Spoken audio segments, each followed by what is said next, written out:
Hi, I'm Two Cup, and this is A Hole. And you're watching the Making Star Wars show. How's it That's going, your Rob? DJ Skeezy.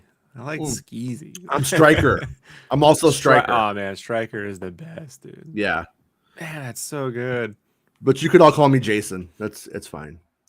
You know, there was a time in the '80s when anything had the word strike in it, you were like, "This is the best fucking thing ever." Oh, this is Like if it was cool. Capri Strike, if Capri Strike was like the sour Capri, I'm buying Capri Strike. Like, I bought a Christian rock album one time because it was called Striper, close enough to Striker that I said I'll try it. I also thought it was the wrestler. It was really confusing at the time. Yeah, it was a confusing. Remember it's that? Pepe Remember Le him? Pew who puts stripes on cats. He was like a I know. WCW guy. He was like a poor man's ultimate warrior, but Yeah, before yeah, that was maybe. the body. It was when they were just hiring bodybuilders, which is what Ultimate Warrior was. It's just a bodybuilder. Yeah, the Hey, dumb Hell one. Satan.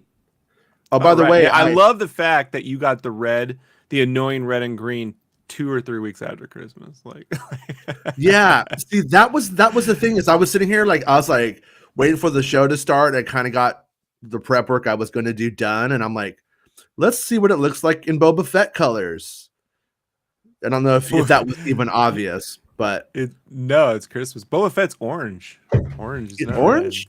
Oh, I always thought he was. Yeah, I always thought he was like, whoa. I always thought he was like this like double stick tape kind of color to me.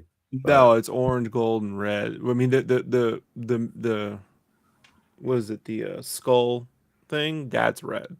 okay, Right, like that's little like bits of one orange. red. The, the funny thing about all that, like, is so we first rule in T-shirt was don't put red and green on a shirt because it's Mhm. Christmas.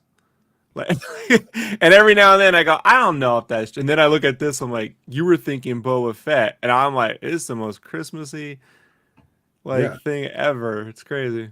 Star Wars Santa's my friend. So I'm just He's the showing best. my love and allegiance to my friend. And if anyone has a problem with that, well, Merry Christmas to you, friend. Um, so today, actually, it was kind of funny. Friend. Friend, I like when people say friend, like, all right. Anyways, Okay, there go was ahead. an article by the Direct. Okay. And I Okay. also want to give some credit to our friend Mark Hamilton because as I was reading that and making a couple of notes for today's show, Mark Hamilton sends me a message literally saying what I'm thinking. But in my opinion, he said it out loud first. So I'm going to give him the credit for it. But just to say that great minds, Mark Hamilton, great minds. Um, so here is what's up with our Book of Boba Fett news for today. And Disney reveals which upcoming Boba Fett episode Dave Filoni wrote. Look at him right here. Oh, fuck yeah, man. I totally wrote one, dude. I don't even remember. I'm so I high. I could be on Cobra Kai. I can be on Cobra Kai. I'm just saying, I can Sensei Filoni.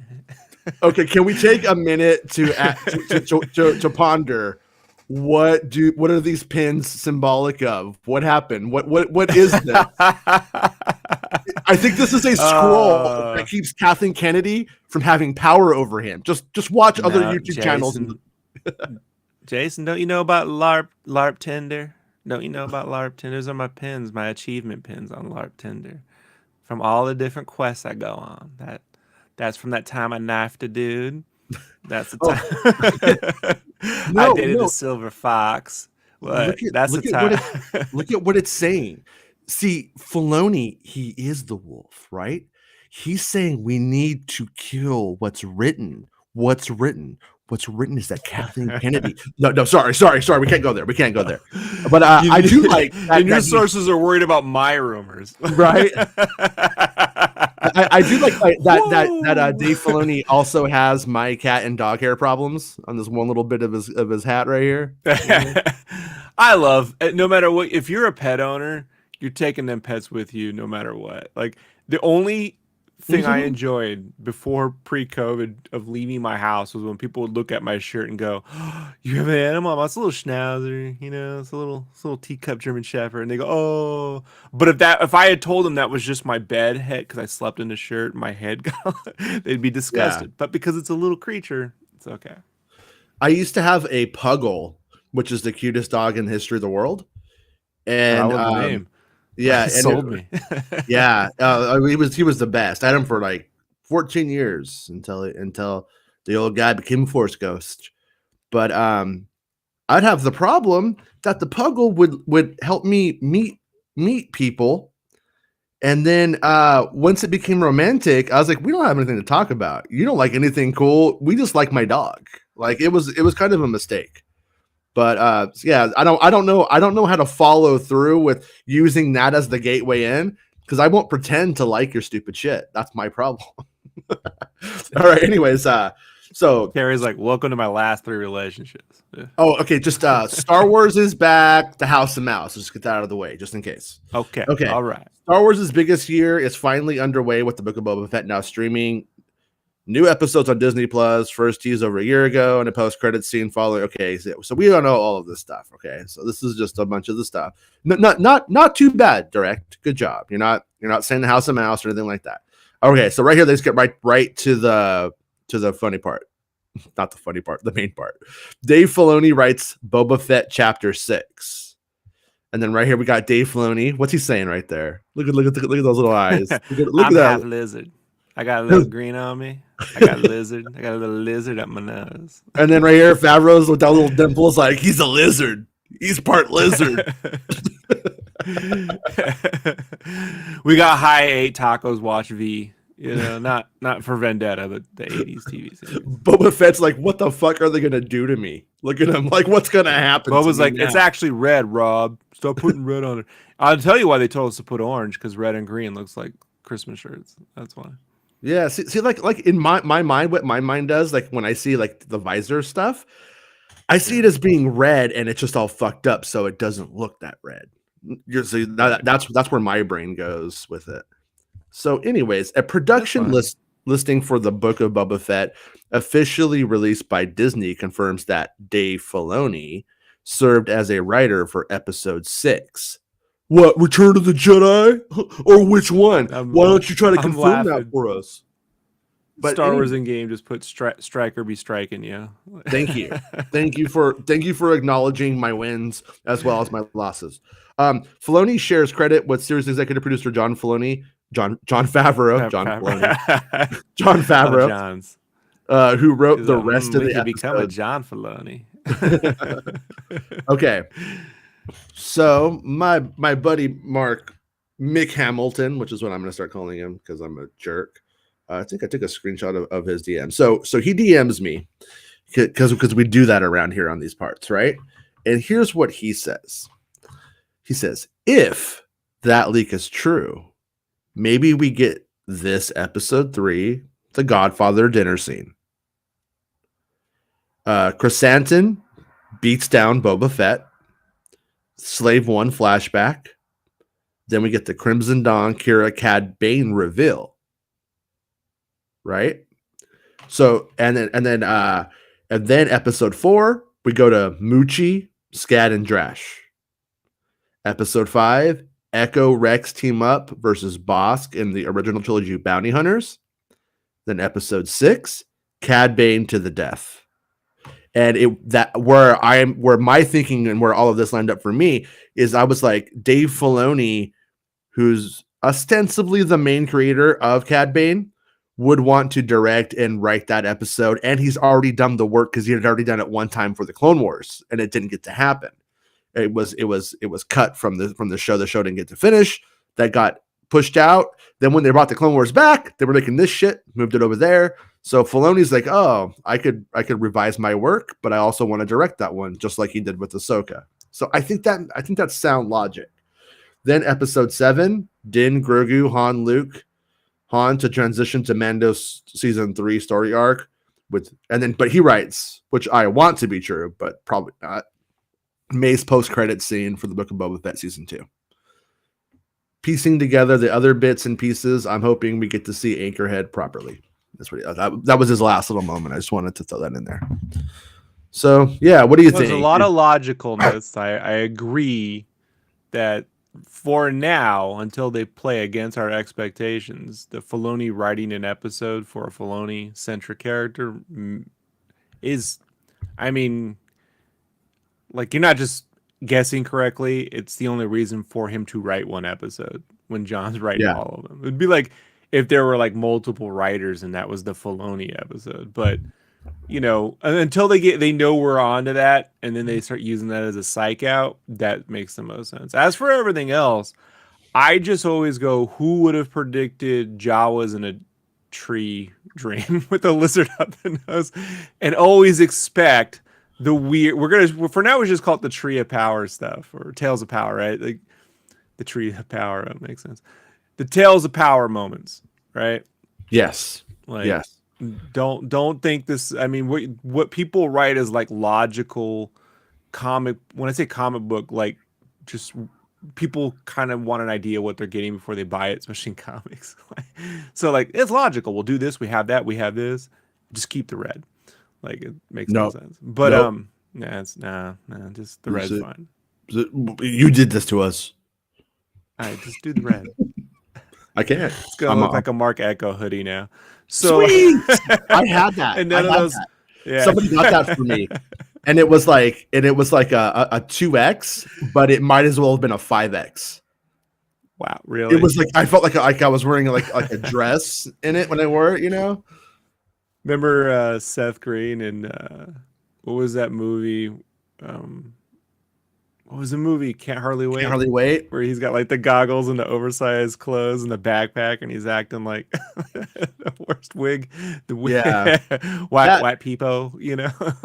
I was married to someone named Amanda for about 10 years, and all through those 10 years, in my head I would hear Amanda because of that movie. It never, it literally ruined the name for me. But yeah, like I said, I would incline if Star Wars Santa pulled out a merch gun and held us to bingo gunpoint, get it or the presents in the head. Oh, kill. Motherfucker. Like, oh, whoa. Then yeah, all that makes a lot of sense. I know.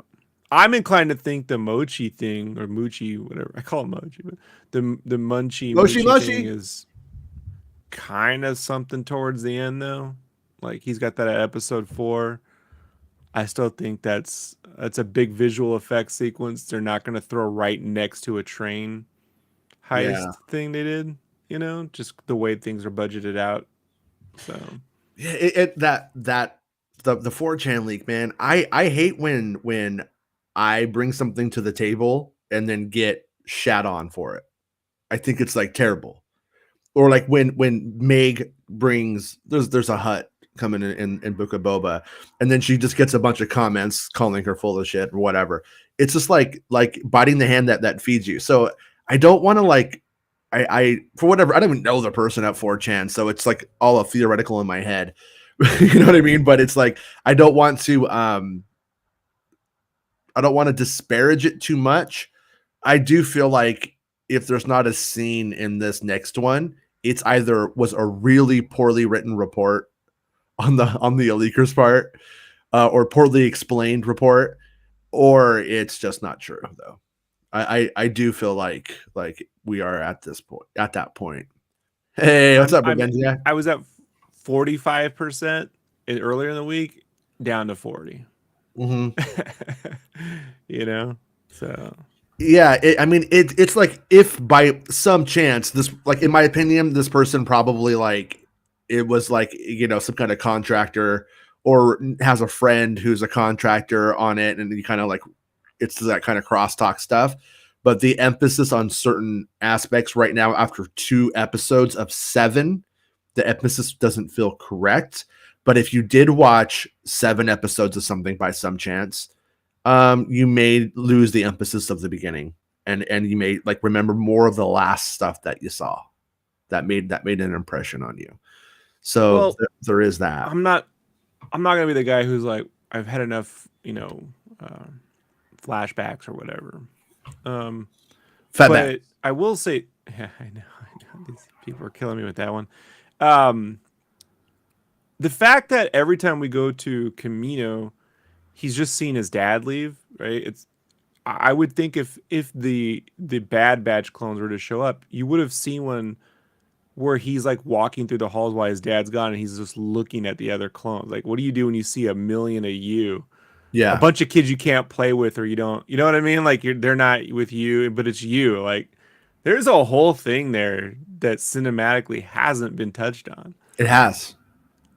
Like It has. well, in the cartoon, Yeah, like but in I mean, it's written well, by. look, you can't Oh, tell me when but I have you tell you seen? how great I think animation is, and then you're like, I don't do the cartoon counts, but then you tell me this other cartoon is Yeah. where all the shit happening and it counts. It's like you No. can't have Yeah. it both ways. Like No. I think. Well, here's the. cinematically, like in live action, it hasn't happened. Okay, that's Yeah. what I'm trying to No. say. No. I'm still with you though. Yeah. I'm still. I'm not just disagreeing with your point. I think that it's the fact that it has happened is more of the reason for it to be explored in this show. I mean, it's like you want to pretend like the animation stuff matters, and it does matter, but you also can't pretend like it's the same league as a live action show, which is I think kind of your greater point.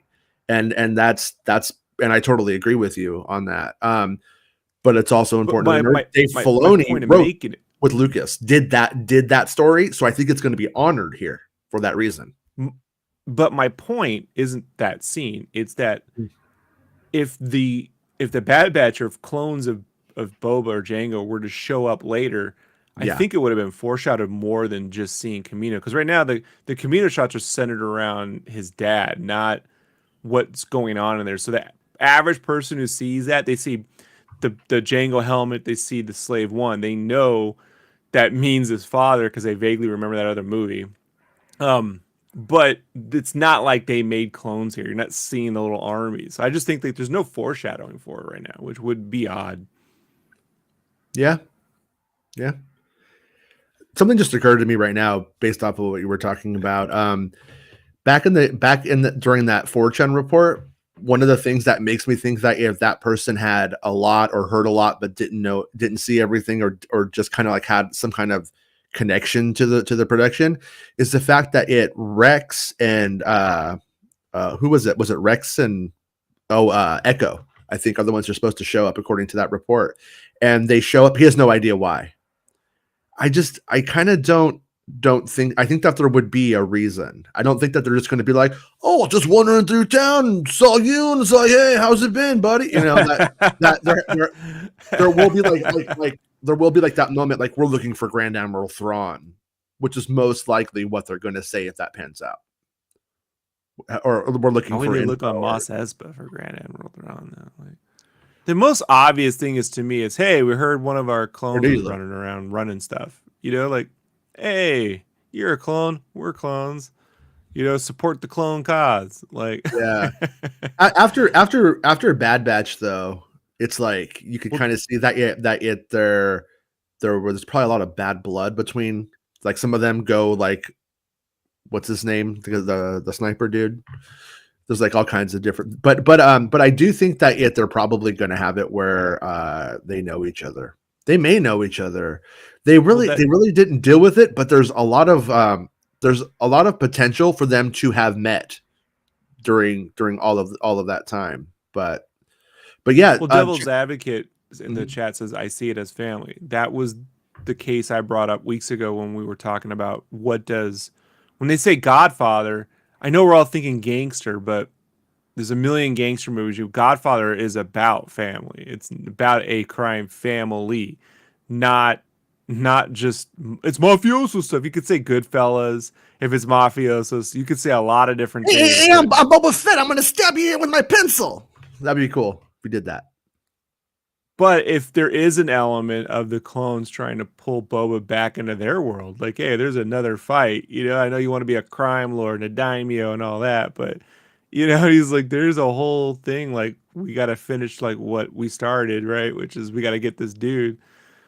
You know, like there's a family like thing there that yeah, I don't want to be pulled back in I'm not one of you. You are us. How could you say you're not us when we look at us? Like, you know, like that. But I don't think that's what they'll do. But that to me is a more interesting Star Wars show than how does he take over Mos Espa? Like it'll be fun to watch. But if I had to pick, I mean, Yeah. Well, in terms of it'd just be a like, nice flip on the head. You know what I mean? It'd be a twist. Like yeah, no, in terms of like playing with the characters, if they all know Yeah. each other, or like if in this episode they meet each other and he hasn't seen one of himself and he's going through this journey of dealing with his father, stuff that he never dealt with, and he's hitting this point of actualization, meets them, doesn't come with them even if they ask him, maybe he denies it, but then later Denies on, the call to adventure later on, season 2, another show, Ahsoka, whatever it does. that's where I'm going with it, is then you have Right. Din, his friend, saying, I need to take back Mandalore and I'm helping my friend Ahsoka with this other stuff. And then I need your help. And then he's like, oh, those guys. Then you end up with Boba having connection to to a lot of different elements here that might make him go, all right. You know what I mean? No, I Where actually agree. I think too, just from a practicality standpoint, like if I yeah. look at it from production numbers, they spent a lot of money building this Mos Espa set. I don't see them spending a lot of money on a bunch of other cities right now. Mhm. And if Cad Bane is showing up, you better get real used to this little circle of city they've spent a lot of money on, because you're going to be seeing a whole lot of it. You know, like Yeah. that. And some people think, like I've heard some, I've listened to, the Campias, the Harloffs, the 7x7s, the Megs, and other people. Like, I've listened to all of them, and some folks out there are kind of like, we want to be leaving Tatooine and we want to see more of the galaxy. It's like, I get that, but a smaller area that you use more of is better for me than a bunch of quick glimpses at a bunch of places you have no relationship to. Like in the Mando, when he goes to that sailing town that we never come back to, what's the point if, like, we're never going to do anything significant other than have a conversation in a bar about fighting? Like, well, then we were on a boat, but I don't remember to plan it. Like, you remember Hoth because significant things happen when you go there, right? You remember Cloud City because a significant thing happened when you went there. When Ichuta. there's a bunch of when there's a bunch of weird planet hopping, I don't remember any of it, you know? So I think this I'm cooler with them doing more with the area, you Yeah. know? Yeah. Yeah. Yeah. I mean, these shows in terms of like those live action elements, you're right. When they do build it, they just lost Rob. When they do build it, we do end up in a scenario where they have to really focus. They have to really focus on using that what they built, and it will show up in a few episodes at least, or in a way that can be repurposed into other elements of the surrounding territories every single time. And so all of these shows right now, with the space that they have, where they can do things in the volume, but the volume isn't an answer to everything. People think everything's in the volume most of the time. One of the Right. yesterday I kind of messed up because we started having fun and I just lost my focus. But I wanted to show the differences between what was the volume and what wasn't the volume. And I didn't delete those screenshots, so maybe I'll We get need to to it. call that episode Pump Up the Volume. Pump up the volume. Yeah, but basically, um, what they have out there though in El Segundo is like basically the size of a little league baseball field, and that's the space for exterior filming outside, not the volume. And one of the things that they do is they set up these trailers, and they park them all around, but then they hang blue screens on those trailers, the storage trailers that are also storage. And so it's just all out. So basically, you have a bunch of people outside, and then the blue screens are all set up, and then they go and they just fill in the background on there, and so you still do have the blue screen element in play, but it's not the same as the volume where it's actually being projected behind them and it's in like real time that they could react to. But Well, I was also thinking about when you were talking about the volume and some of the negative aspects of it. You were like, I kind of still associate it with Loki. I suppose people also associate CGI with Star Wars in a negative way, even when there true. isn't. Even Yeah. when there isn't, it's like that Naboo looks fake. It's a model. It's not. Yeah. Now it would be a CGI, but at the time, that's a model. So like, sometimes people go, I think it's the volume. Like, no, it's just, look, your mind, it's that uncanny valley thing where your mind is telling you something not right, because that's what our minds do, right? Like, if this doesn't fit the holographic universe my mind's designed to see. Yeah, it's kind of weird though, because like it's I don't know if it's just because it approaches photorealism, whatever. But like when I watch Jason and the Argonauts, I'm fine with them. Like, okay, yeah, he's fighting skeletons, and they look weird, you know. But one thing I wanted to make sure to add before I forget is when it comes to I've known people who've worked on these things and people who've acted in them. And one of the things I kind of gleaned from the people who've acted in them is they will oftentimes not know how many episodes they're in.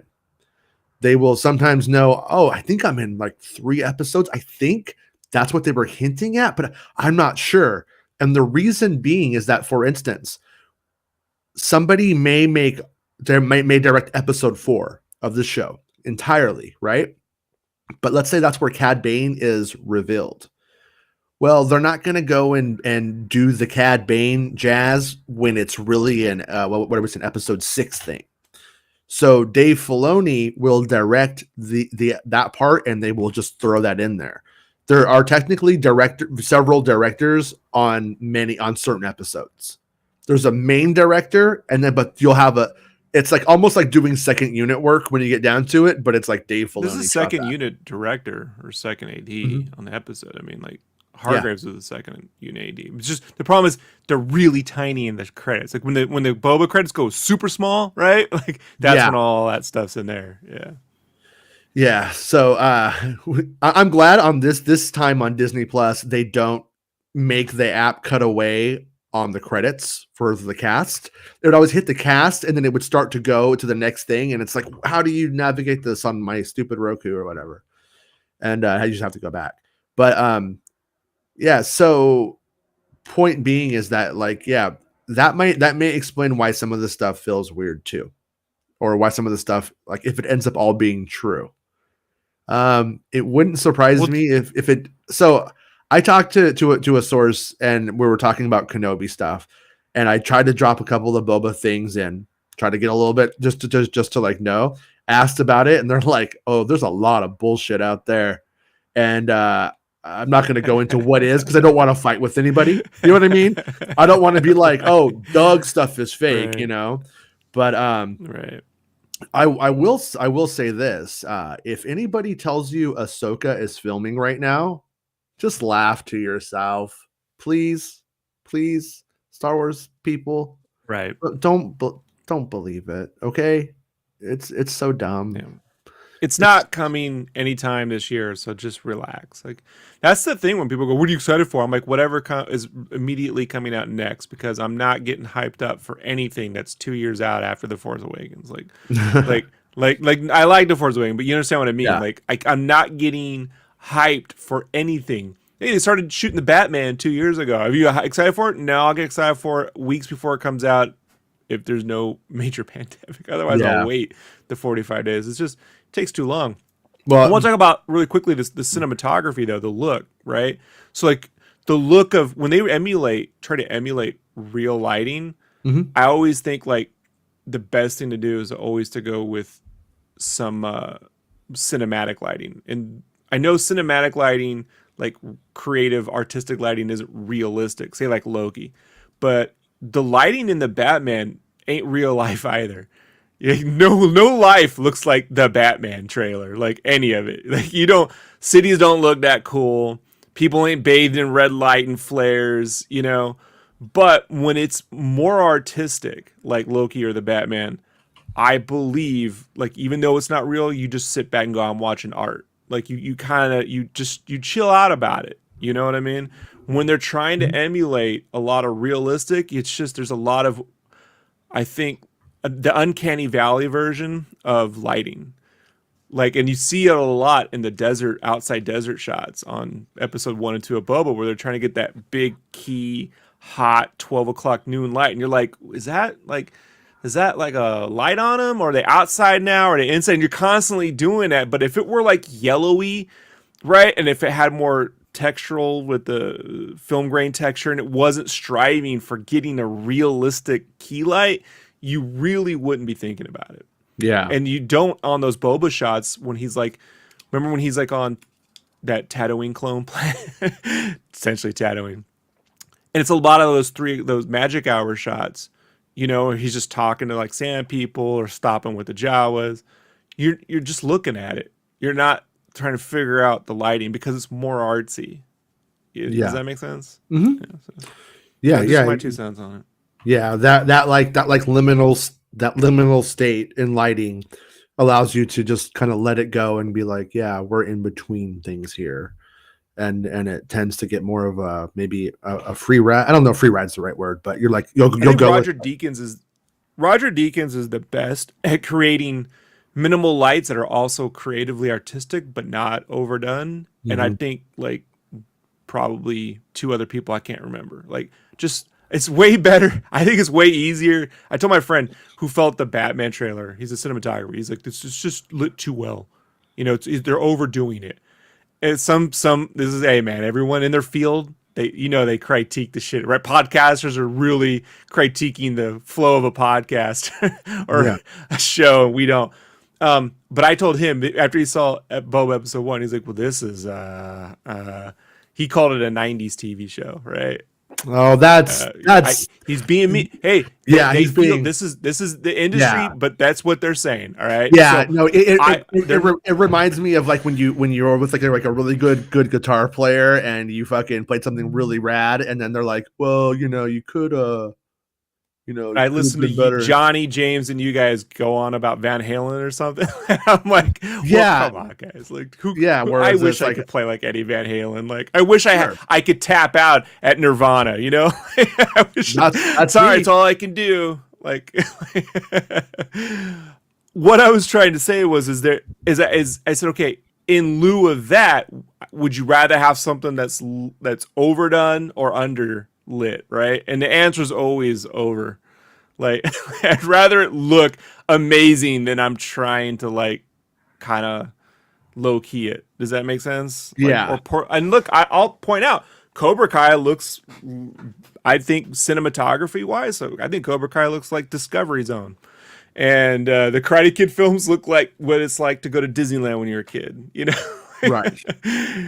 And I wish, and I'm like, I need to find some people who I have one friend who doesn't want to get into it with me, but I need to find some more cinematographers who will explain to me like how can you compose a shot in Cobra Kai that would look like an 80s that would have the same way because they're doing the same aspect ratios. Is it like the lens, the composition? Because was it Dean Kun? Is it Kundi? Mm-hmm. Kundi did Kundi or episode Kundi? 2. I go with Kundi, yeah. Kundi. And the framing in that, I mean, there's a wealth of experience that's going into the framing on that episode 2 episode that, you know what I mean? Like Mm-hmm. a wealth. It's Yeah, not just we set the camera up, looks cool. Like, dude, there's a wealth of knowledge there I think needs to be handed down to like a whole generation of folks who aren't doing it. right. Yeah. So one thing I wanted to add in here before is that Revenge Guy says I really think Omega will show up, and it was Star Wars Oh, Meg who mentioned that in Omega. the second episode of the Book of Boba Fett, when he's kind of coming into being again, in that moment, Omega's theme plays. So we are to a place now where we have Omega's theme playing, and we have Crimson Dawn's theme playing now.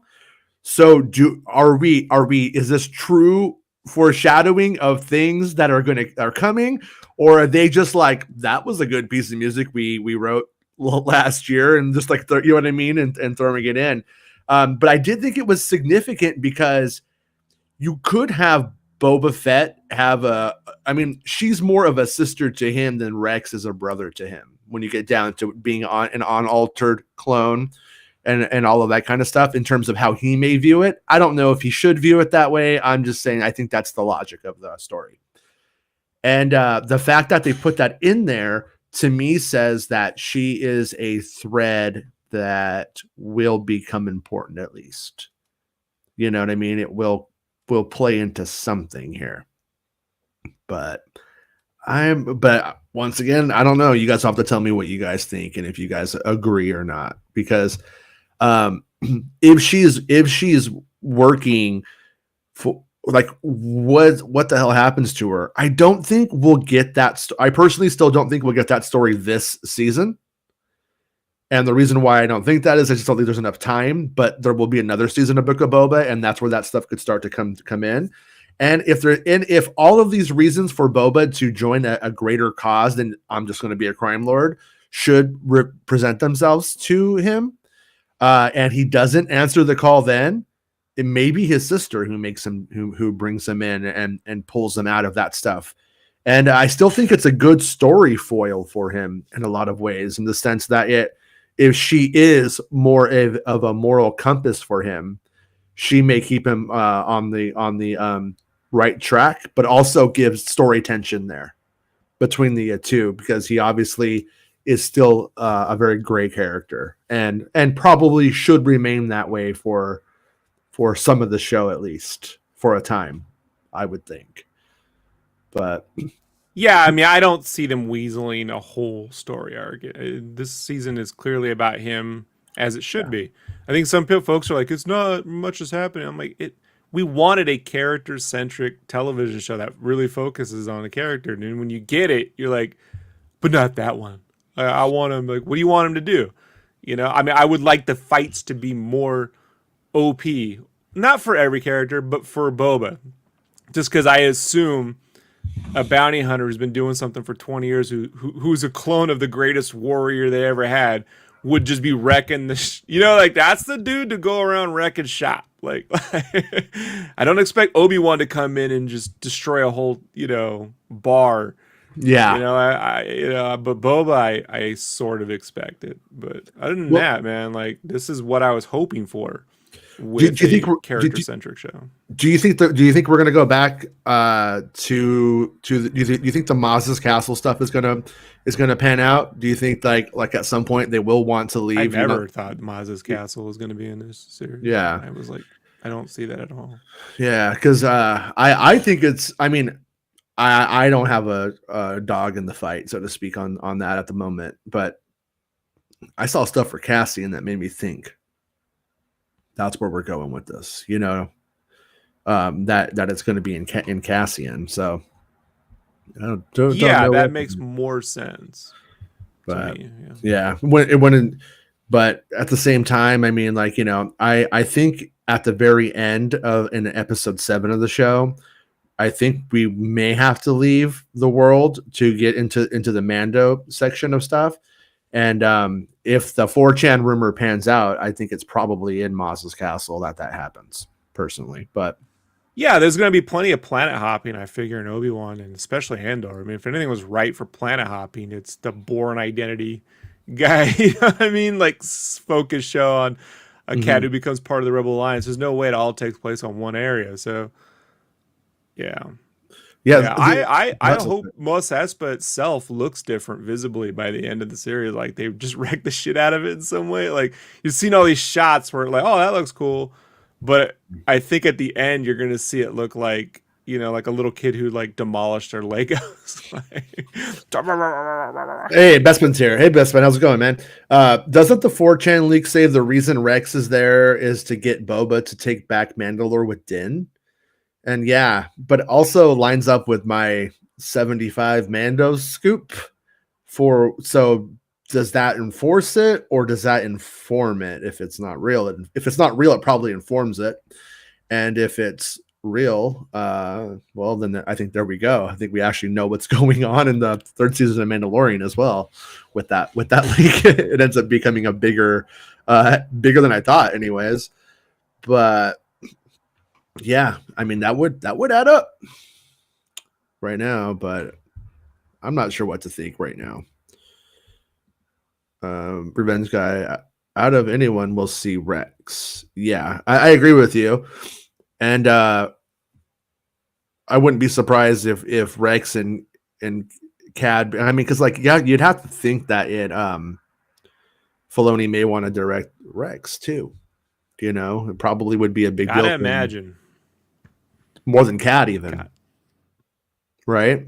yeah. But again, that all puts him on episode 6, which is the one before the last show, the penultimate episode. Your Penultimate. favorite word.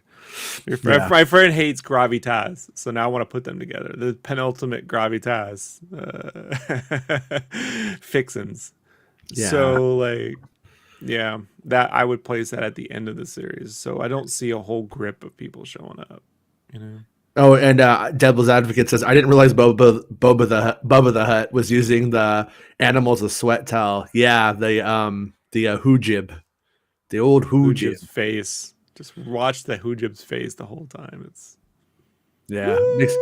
makes me wonder how Gollum would look if he was made today with modern CGI. Not that I don't like CGI Gollum. Yeah, it probably would look very good. You know, maybe someday they'll do a special edition to those movies. Probably not. Bestman says answered so many DMs in the past 24 hours, telling folk Ahsoka isn't filming yet. Yeah, because it's not. And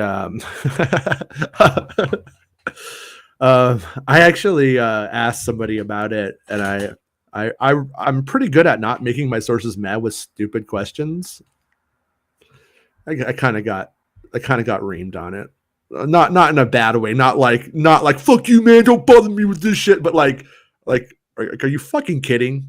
It was a really They expect more from you.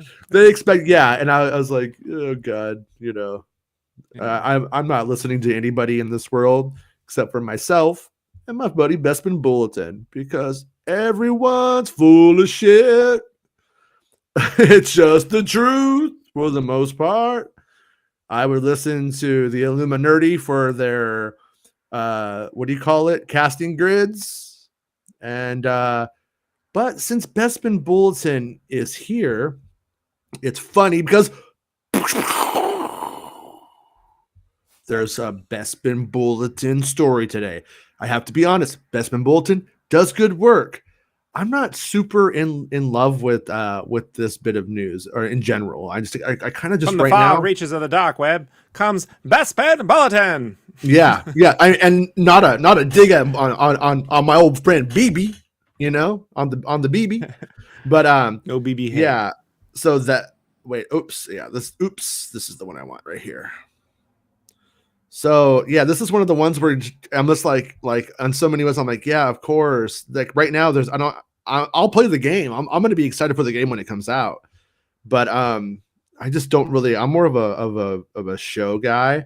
But he says it's been quite some time since he's mentioned the sequel, and I think he's much more of a gamer than I am. So he's like really keeps up with this stuff really, really, really well. So one source I spoke to told me that the team is still taking it day by day and navigating the complications that come with working on a video game in these COVID times. But the goal is to officially unveil footage at Star Wars Celebration 2022. Multiple sources previously told me last year that Respawn intended to debut footage from the sequel to Fallen Order at Celebration next year, and it appears to be the plan.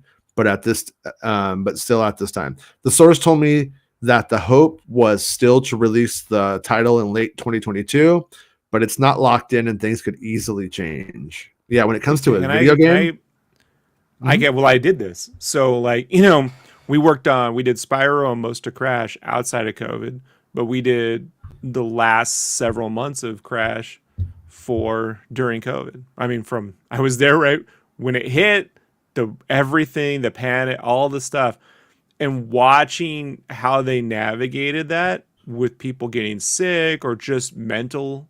Even I checked out a couple of times. I was like, I need time. I need like a day or two here, and they're like, that's fine. But watching certain people pick up the slack, like when some people tapped out, hey Rob, can you help out with this? A couple people needed days. Sure, you know, I'll put in some extra hours. Like watching that team come together to get that game out on time.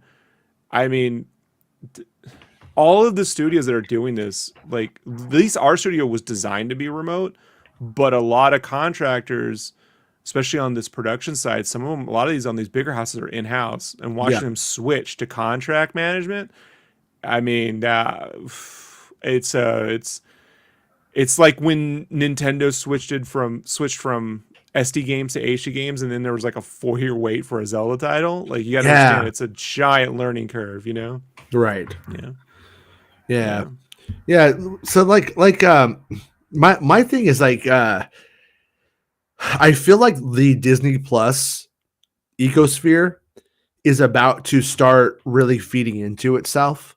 Mando is feeding into Boba. Boba's feeding into Mando. I think we might have see some Bad Batch if the Omega stuff turns out. Start to have this like ecosystem all set up with these stories living together and feeding in, and it's always gonna feel like the video games are this side thing and I think I agree with you on non-story driven games. It doesn't need to be canon. Just leave it alone. But when they do have the story elements and they're like big sprawling stories, people get as invested in those as they do the TV shows if that's their jam. And so I kind of like want to see the video games and the Disney Plus ecosphere playing together a little bit more. Like this game is so in a different era and it's like a different time, but it would be nice if there were games that really connected, and then that way characters from the games could be in the shows, and there could be a little bit more of feeling like it's not this afterthought or I'm side fine story. with them saying I'm fine with them saying the story is canon. Yeah. Where I draw the line is gameplay needs to be fun. And if that gameplay breaks Star Wars canon, like if it's more fun to pull a Star Destroyer down and that would be a fun experience to have, then the game needs to be able to do that. Like, Right. like I don't like them when they like Taras Kasi, right? The fighting game is a great example of them trying to take the shit way too serious. And their excuse for not having Yoda in the game, the devs example was not mine, was he's too small.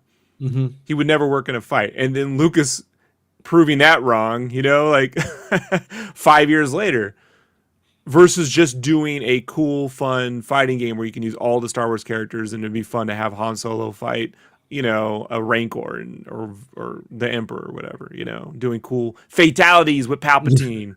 I got to side on fun. So that being said, if you think old school, the story to Battle for Naboo or the Rogue Squadron games was cool, or Rebel Assault, or was it Rebel? The third one where you're like running around as Luke. But like look at or Shadows or Fallen Order or Starkiller.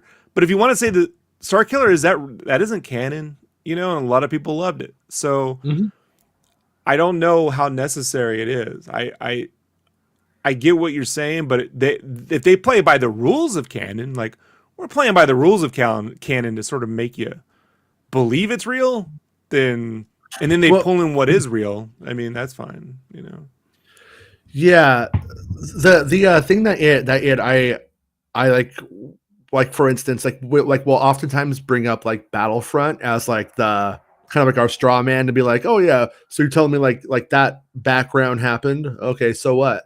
But it's like we always forget that like Battlefront 2 had like a real story with like real characters and stuff that like are supposed to kind of be important. They kind of like have a little bit of significance. So I wouldn't be surprised if we saw like some of those characters show up later on, like and matter.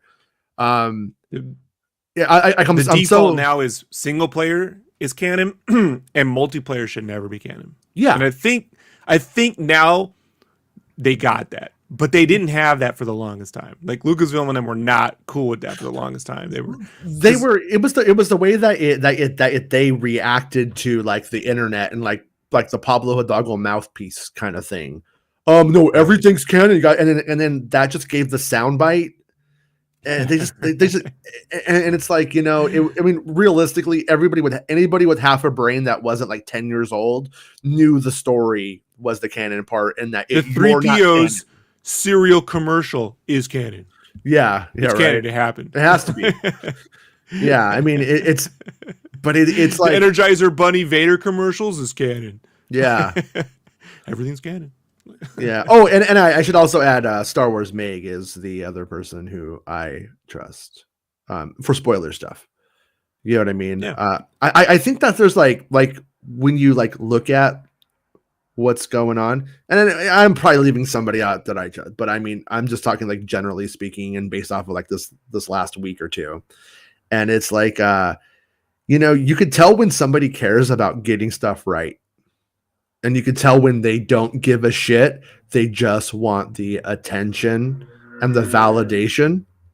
And I know that like Bespin and Meg and myself, validation is nice, but being right is more important. And I think that's like a really lost quality, and a lot of the Star Wars scoopers, because a lot of I hate to say it, but like the big rumor going around, which I just don't buy, is like they're like, oh, like we got this covered yesterday, is like, oh, Kira's back. I think it was we got this, or it was we got this covered, or I think it was hashtag show. It's like Kira's back, and it's just like, if it's been said so many fucking times in like the last like month, and then it's like, well, yeah, and if she only has that scene, if the 4chan thing is true, then of course that's not it. There's more to it. So it becomes like it just doesn't really hold like any water or whatever. But look at how many times they've had stuff that's just been utterly, it's just been fan math, as Rob says. It's just been fan math, and maybe good fan math, but it's like people don't remember what, like people don't keep track of that stuff for whatever reason, because like they want to be excited. Maybe that's why they're generally more happier person than me in real life, because they're just like, you know what, They forget it. I just let shit go, and I'm like, I can't let it go. I have to like and it's not because like I want to get them or prove that they're wrong or anything like that. It's just that my brain tallies these things and keeps track. But and, that's how I feel when creators talk up their work before you see it. Sure. And then you go see it and you're like, where's all that shit you talked about? Mm-hmm. In gaming, we call it the Peter Molyneux effect. What's that? Explain that. And by we, I mean me. There's a developer called Peter Molyneux. Peter Molyneux made a game series you might be familiar with called Fable. He's made a lot of games, black and white. Oh, I played that shit. I played most of those Fable games. They're fun. And Peter Molyneux's British, and anything he says, like Morgan Freeman, you believe. And he came out before like Fable 1 and was like, you're going to be able to plant a tree. And when you plant the tree, it's going to grow with your character. And in the game, like, it doesn't do any of that shit. And in the second game, he was out there talking about how great there's going to have a dog, and the dog's, you're going to have love, and it's going to be this relationship between you and the dog. And it's really simplistic. You can't even jump in that game. Like, the dog is dead. Watching my wife experience, I had her watch all the. I wanted to test. This is one of the few experiments I ever did in the relationship, and I've told her, so she knows. Is I never told her who Peter Molyneux was, and I let her watch every Peter Molyneux like hype video before Fable 2 came out, and she watched it. She's like, I gotta play this game. I love the dog. Oh, I just want this relationship. Then I bought her the game new. She played it. She was mad within 15 minutes. Like, you could just tell this is not what was hyped up. And so when I hear good, and Peter Molyneux's a good producer, he can get shit done. However, just gotta chill on the talking. Like when Robert Rodriguez says things before the show comes out, I'm like, maybe that's true after you see the whole series. But if you know that shit ain't in the first episode, you may want to chill, because people think that everything you say is gonna happen the second they turn this thing on. Like I've had this happen on Tinder before. Somebody's pictures look really good, and then when we're talking, I'm like, oh, this is what's going to happen. And then I get there, and the pictures aren't really adding up. It's not the same. I just don't have it in me anymore, and I don't deliver on my own talk, but they also didn't deliver on their own pictures. Faulty picture is definitely missed. That's more like when you see that ad for Carl's Jr. and then you buy Carl's Jr. Like, yeah. How's that legal? How's that legal? Yeah, we've hit a point, I've realized, on the old dating apps where pictures from about 10 years ago don't look as bad as they did at one point. So with the compression and stuff, so older pictures now, they're kind of like, the world has changed. We've been through a lot as a world, and but yeah. For the longest time, one story about me for 2 seconds. Yeah. I always did the frowny face on photos for years, right? It's just my default. I call it Muppet face, but people call it angry video game nerd face, whatever. I was a Muppet face. I always had women, that the few females that follow me on the internet, tell me, you should smile. They're funny. of all the people to tell you that. It's usually women, right? And I'm like, I never do. The minute I started this show, I'm like, here, now you can see me smiling literally every day. No one cares. Through the It's love just of because I wasn't friendship. doing it. Yeah, yeah. No one goes, oh, you have a great nothing. They're like, they just shut up about it. It's like it's a weird Girl, I effect, just want right? to Like, punch that smiley face of yours yeah. right off the internet. Now you know my wife feels on a Friday night when I walk out, and I'm like, and then it's I'm in trouble. I'm in trouble. All right, but we're a quick question about Bestman Bolton though. Did he say Lego Star Wars is finally coming out? Like Star Wars Skywalker? Yeah, I actually messed up and I closed it. Hold on, Right. I'm gonna pull it up real quick and then I'll just read it. I'm not gonna put it back on Because the I care screen. more about is that actually coming out? Like, Yeah, my son does too. I know that it's been rated in like European countries recently. I've seen some stuff from that sent my way that it's like, oh look, it's been rated, and that's what makes me think, yeah, it's definitely we're Peggy in 8. we're in like release, you know.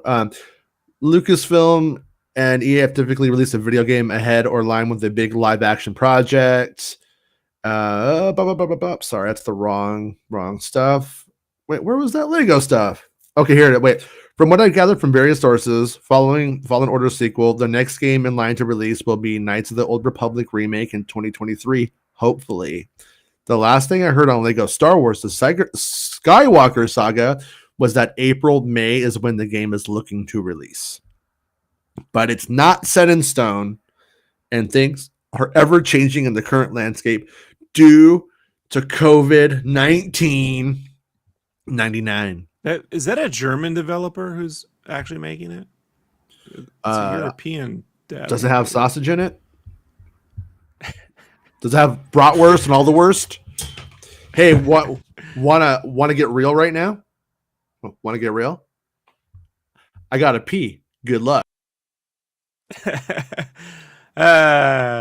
You know, the smell of books always makes me have to go to the bathroom. So I get it. Like, I don't know what that has to do with this background. It's video cassettes. So, hey, I just want to say shout out to James. James sent me, I don't have it with me, but he sent me a signed picture of Lando. So, Billy D. Williams signed picture of Lando. So that's super, super awesome. So what's up, everybody? Yeah, I can't like the Lego games. Not excited, but for more Lego. Bratwurst. The reason why I ask about the development is the development overseas may have been more limited during COVID, so they may have had more lockdown or restrictions than we had. The British development team, yeah, there could have been more there. I don't know. I mean, there was been a lot of delays before COVID with the Lego Star Wars. So I'm back. That's the problem with being 2-cup striker. Gonna have to be in the middle of the show if you go 2-cup. That's why I usually am gonna go 1 cup. 2-cup. Better than in high school when they used to call me C-cup. Being a fat kid's not fun. I felt so bad for my friend.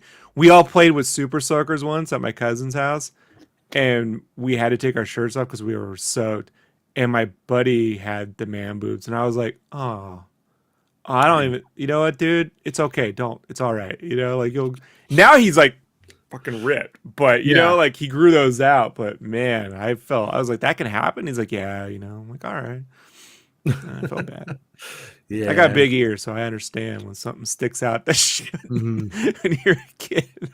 Well, like, hey, Alfred E. Newman. That was my. Thanks. That's because you're from Germany. They're the bratwurst, all the worst. Oh, brickwurst. Lego brickwurst. British bratwurst, says Revenge Guy. They should sell brickwurst at Legoland. They should, right? Like in the German town. Like when you were a San Diegan, did you go to Legoland or was that like after your time? When it was it's in Carlsbad. I was actually I worked up near there actually in San Clemente like for long, and I worked in Carlsbad as well. But no, I never went to Legoland because like you kind of need to take a 3-year-old. Yeah, you know. Yeah, it's definitely a place to take children for sure. But dude, they have they kick Disneyland's ass on like food. The food there, like the desserts, so much better. I don't know why, but it's pretty good stuff. Every There's now and then, good I, eating in Carlsbad though. There's some decent places to eat. So yeah, I highly recommend. There's a place. I have to see if it's open, but if it's still open, there's a place called the Water Department. It's called the Water Company or the Water Department, and it's sushi fusion, but it's all sustainably grown. It's like a right. 3-star chef who opened this place up. They had this watermelon tuna, and this I call it meat candy. It's a certain type of teriyaki they make that it melts in your mouth, like it dissolves like candy. I don't know how to describe it, but it's not cheap, and that's where I went every year for Christmas. It's like that's my treat. So, The they watermelon, they super have good. I don't really like the further you get away from San Diego, the worse the fish tacos get.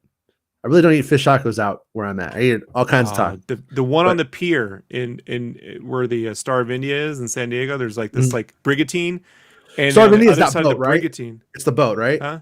The The boat. boat, yeah. Yeah. So there's this brigantine right here, and then if you went around the back, there's a fish house. Like you can get fish and chips and fish tacos. Hmm. The best in San Diego. It's crazy. It's right on the water. It's funny because you're out there and you always see these people pull up in these dinghies, these little boats to get the fish tacos. And one guy always thinks he's gonna wait in the boat, but it's right on the shop. And I'm like, all right, 1,000, 1,000. And about 10 seconds in, they want to throw up and they get out the boat. Like they think they're going to wait. So, but Yeah. yeah, it's the best fish tacos down there. So Mark Hamilton, writer of this episode, says, "Do we think that in the Cad Bane episode we'll get a live action Bacta Tank flashback to the Clone Wars scene, setting up present day shootout to the death between Cad and Boba? Show the changes to the that would be rad. I mean, Yeah. it would be nice to see Daniel Logan, film something on this. There was a moment where I made a comment about how I love to see Daniel Logan in the show, and Daniel Logan like retweeted it, and which but made me think maybe that wasn't a thing because he did that. You know what I mean? Like Right. Well, it could usually, just be, but I also would like to see more of me in the show. Why didn't they let me? Like, oh, that's kind of, sometimes when I see that. that's what I took it as. Yeah. That's what I was taking it as, and like like we fans want to see Logan in there, and they did put him in there. Thankfully, like I mean, he is in there as a kid. I'll take a baby Logan over no Logan, but um, I really do. I mean, I really do think that getting Daniel Logan to play a more younger evil Boba Fett and stuff as an adversary in other projects The evil is something they should twin. do. Well, no, just Yeah. playing 25-year-old Boba who's an asshole. Like he doesn't Right. have, But I'm just saying in writing the evil twin, right? Like Oh, the right. Venom, right? Or the younger, better version of yourself. It's actually the, well, that's what they ended up doing in the movie Logan, right? Was the younger, because originally it was supposed to be Sabretooth, and then they cut that out in the script. Mangold talked about that, and then, or someone did, whoever was, yeah, they talked about that, and then it became younger Wolverine, right? Which is, you fight a younger version of yourself. It's cool. It's just an easier motif. You don't have to bring in an extra character and shit. So yeah, I Yeah, could see that. yeah. I If mean, if, if he looks anything like Tamura Morrison as he gets older, I haven't seen Daniel Logan since, oh, he's honestly. looking good. He's looking good. Yeah, Yeah, but he he's looks not. like him because some people don't look like when we like. Remember when we watched that video on the kid who could have been Anakin Skywalker?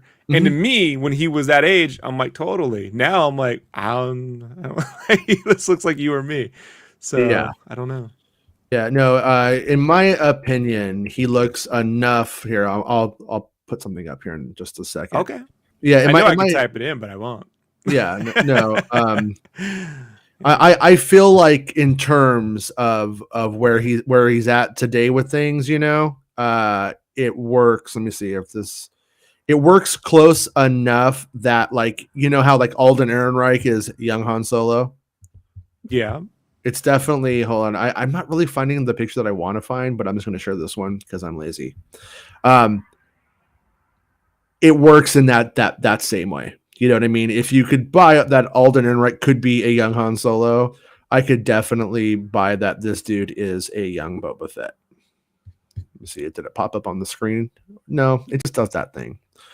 But I mean, this is like him like putting Oh, the suit on, And so Damn, he looks like Jeremy Bullock. his body is a Yeah, lot closer yeah. to the I mean, young. I'm gonna be honest with you. I mean, had you that one on the left, if you told me that was like Jeremy Bullock, I would have been like, sure, I get it. You Yeah. know, like, okay, wow, oh yeah. You know, man, I had never considered this. Hmm. Now I want this more than anything in the world. Like, I gotta tell you, as an artist, I'm very excited. I could just in my head, I'm playing several different scenarios.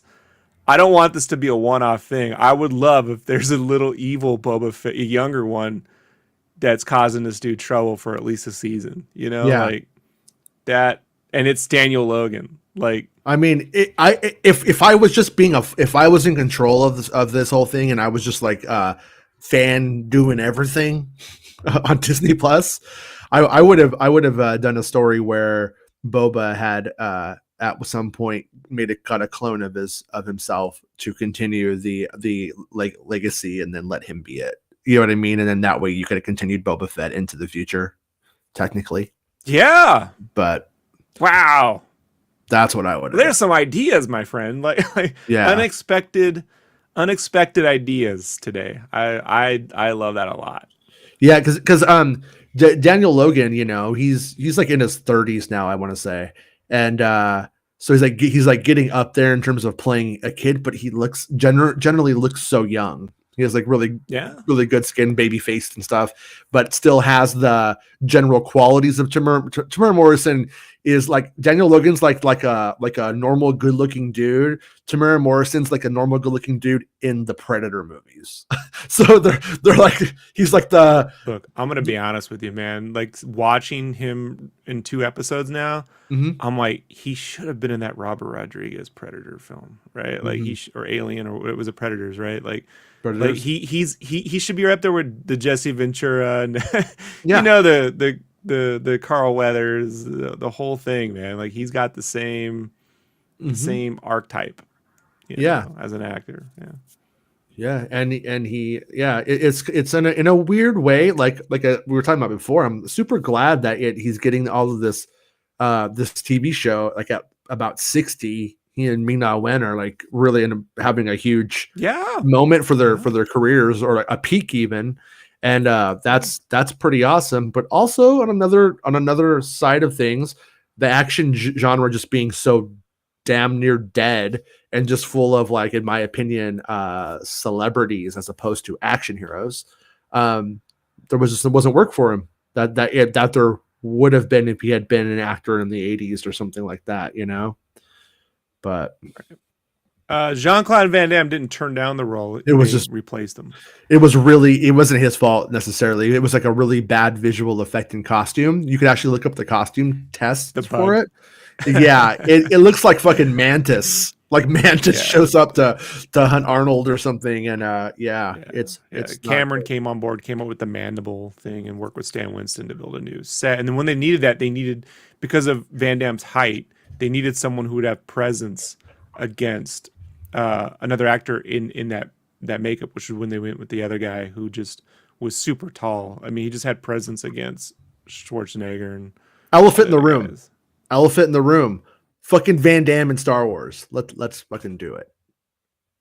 Oh, 1,000%. I was Mhm. telling my buddy the other day. He did recently the steelbook artwork for the Street Fighter 2 movie re-release. Right now, this Okay. guy is the biggest fan of Street Fighter 2 the movie. I hated it when I was a kid. That was the one where The I movie nerd sucks. raged, table flipped.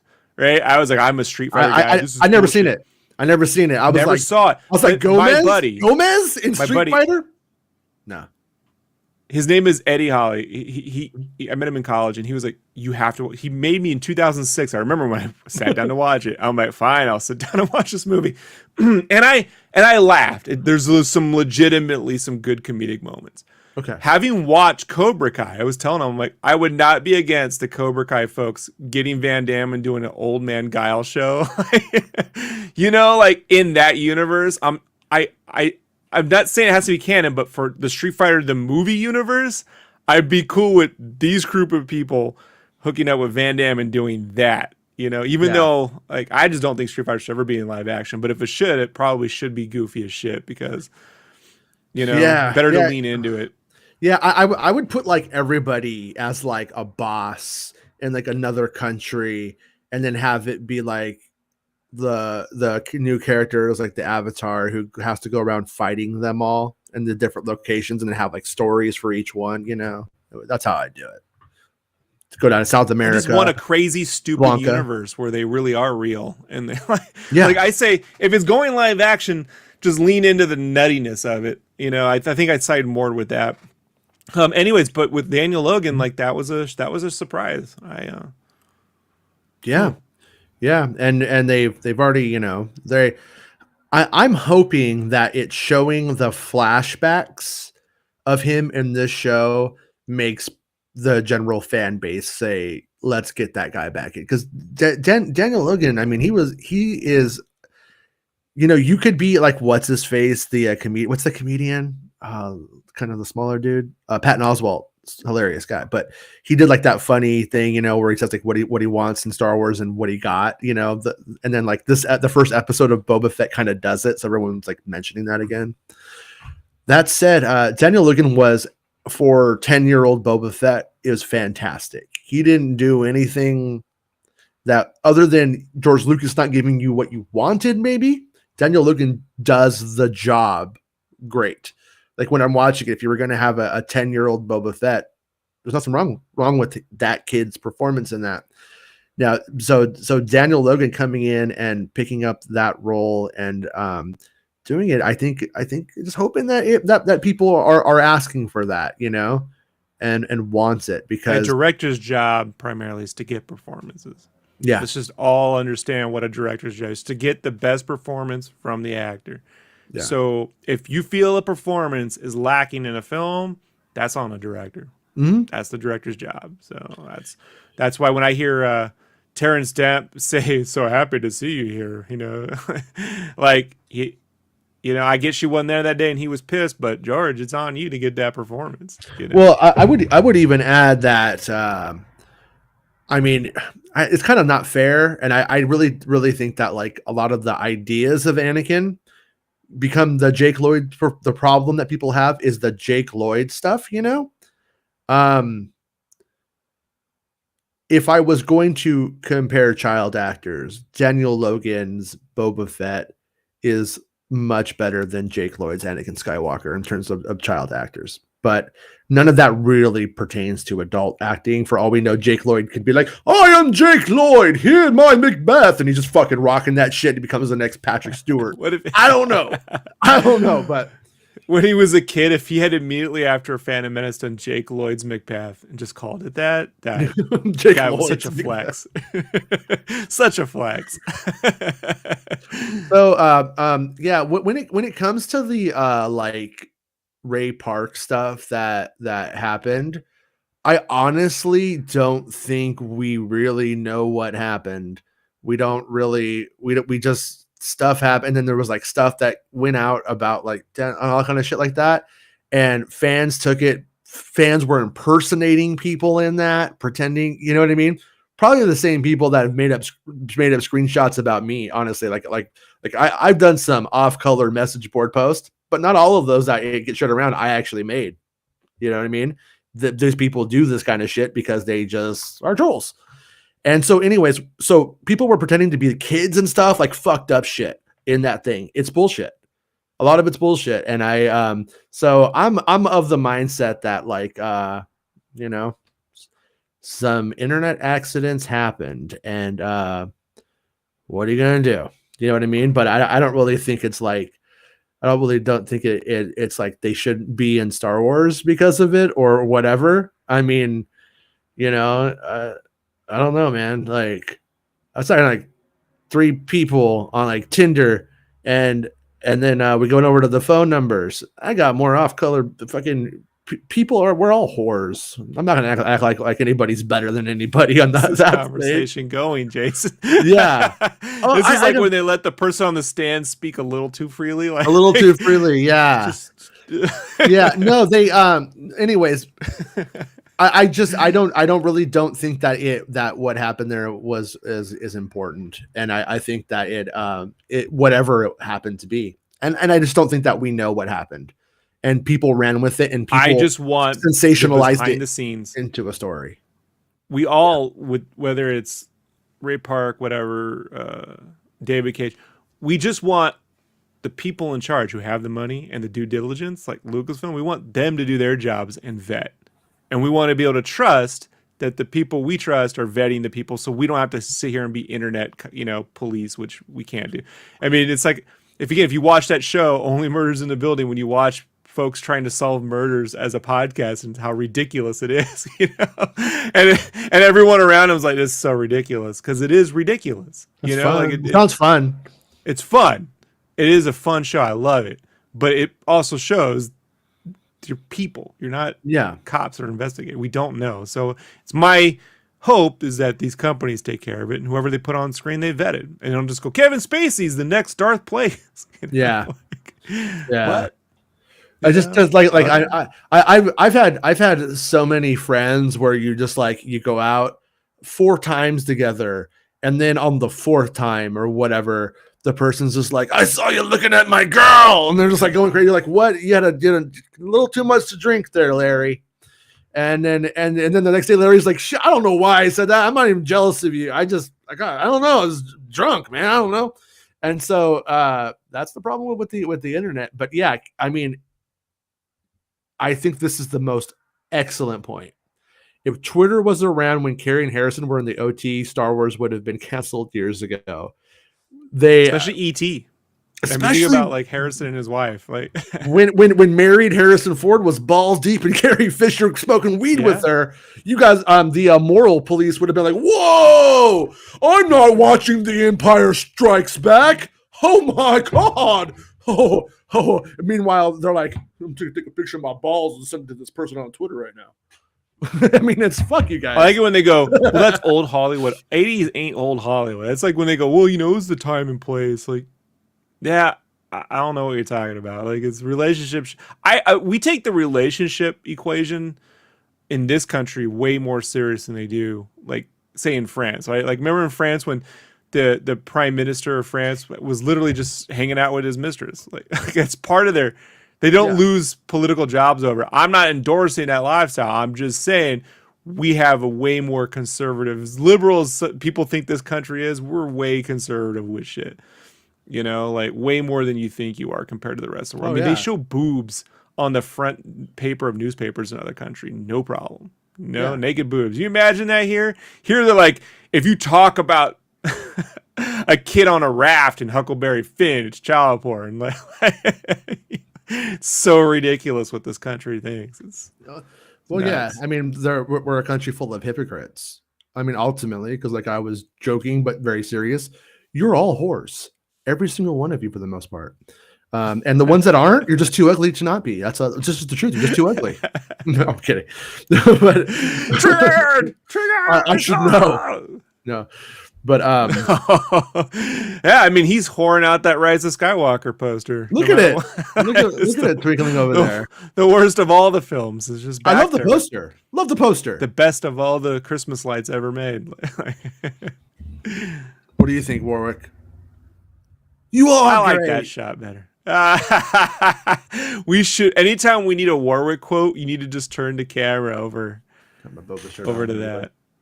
Oh, gay. All right. I like it. I thought you said gay. I was like, what? It's pink, but you don't gotta be like that word on it. My friend. What you wish to hear. So, I was like, what is it, the 80s? Sorry. That's like yeah, okay. Cock knocker, butt munch, ass wipe, a wipe, whatever. Come on, guys, stick to the wars. Like Vietnam, they heard some shit they don't want to hear. Check your own bias.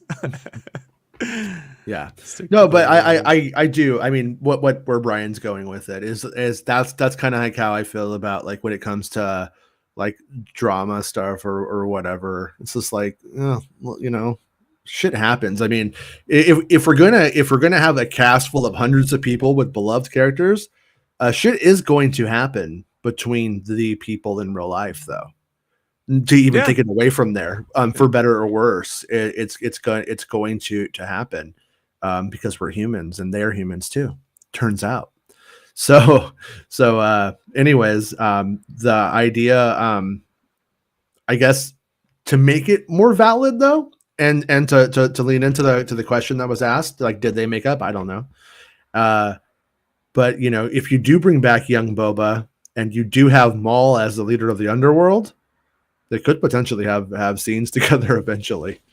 But a Boba Fett Darth Maul team up would be fucking fantastic. People would love it. I mean, obviously they'd have to make it into something better than just cool by proximity, but which is what in my mind all that exists on the concept.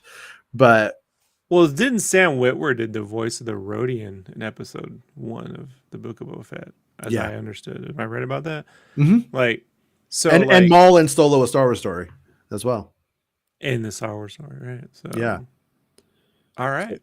So yeah, he's like the official voice of Maul at the moment, I'd say. Sam Witwer, that is. And yeah.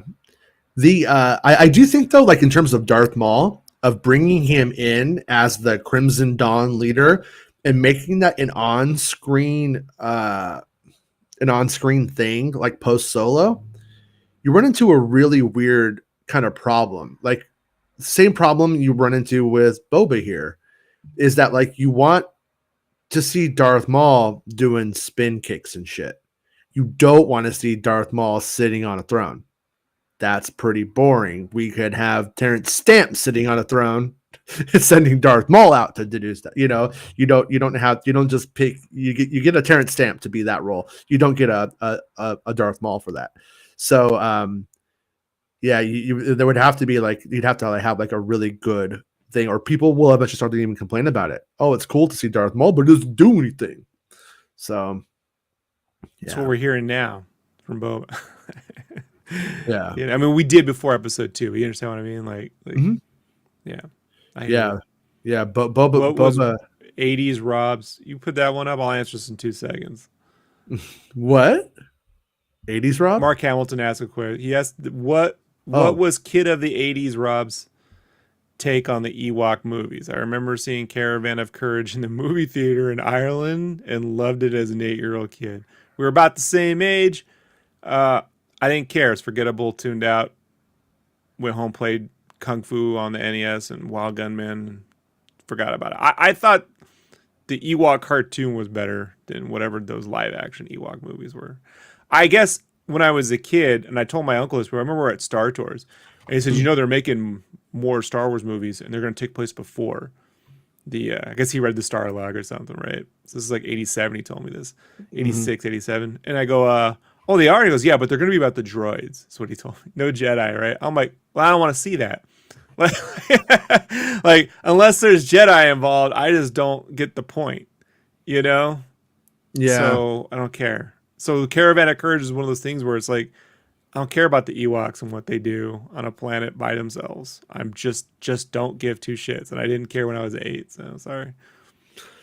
Yeah, when it aired on television, it was a big deal to me. I enjoyed it.